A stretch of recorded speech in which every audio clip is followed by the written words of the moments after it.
Well, I had a friend of mine come into my room yesterday, an old friend, that told me that in southwestern Oklahoma, in the 6th Congressional District, he visited one beer tavern, as he does on occasion, and the bartender said, would you like some cheese with your beer? He accepted and said it was very fine cheese, and the conversation got around to the fact that so much surplus commodity cheese had been distributed that the people getting it don't use that much, so they trade it for beer, and then when the tavern gets more cheese than it can use, it reinstituted the good old custom of the free lunch, which I think is a fine thing, but whether it should be done with government commodities or not, I wouldn't say. And then the same thing happened to him again in less than 2 hours in another tavern in another town.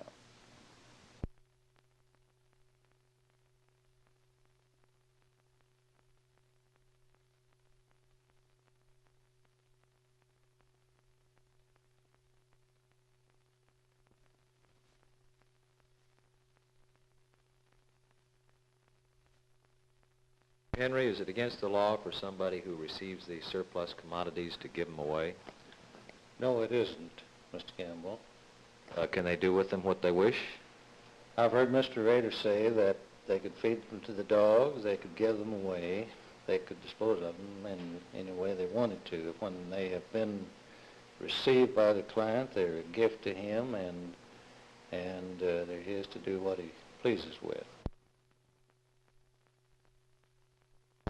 Would be to cut them off, the commodity roll, and confiscate any commodities they might have on hand.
Well, we always know we can pick up new ideas anytime that we can meet with other music teachers. And we went to a workshop this morning for elementary music teachers, which is my field. And I picked up quite a few little things that I think will help me in my teaching. Is the Sputnik age affecting Oklahoma grade school education? Well, I feel that it is. I know in our science department at Celian A in Tulsa, our science teacher is stressing a lot of the atom age and all this, but we feel that in music, that if our music isn't brought out, that a child just can't have reading, writing, arithmetic, and science, that they have to have something on the sides to balance it out. And I think that the example, as a lot of people have heard, of Einstein, he played the violin as well as being a scientist. And therefore, we feel that music is very important in our education today.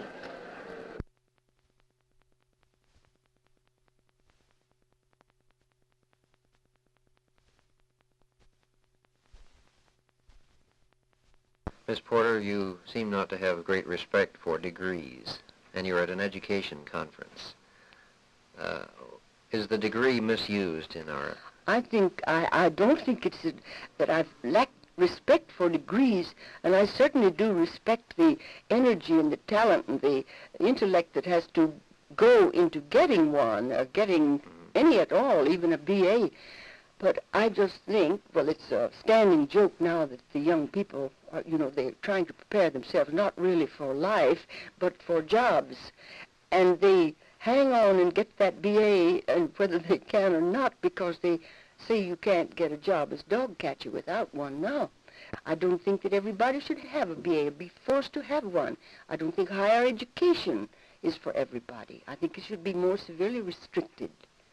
And I don't think that they should use the degrees that you get at college as a test of your fitness to practice a vocation. But of course that's an extremely outmoded style of thinking.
How'd you happen to start Well, they called me to come up and get some free dancing lessons.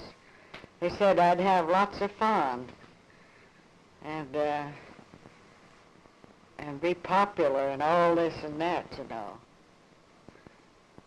And so I went up there and I took one dancing lessons, and then they started in on me, wanting me to pay.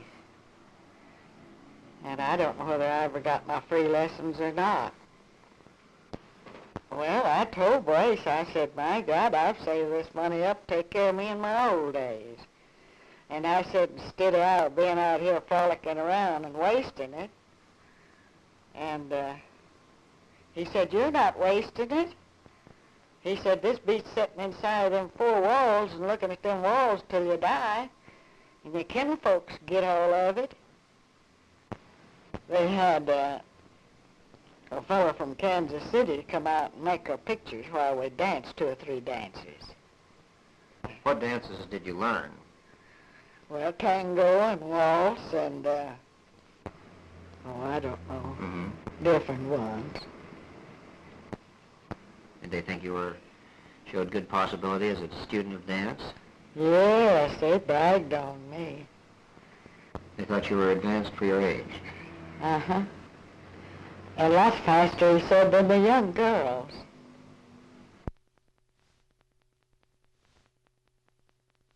Did this have anything to do with the dancing lessons? No, this is Mr. Shadd's idea. How were the trips financed? Well, he financed them. Who's he? Bennett, the one that took me on the trip.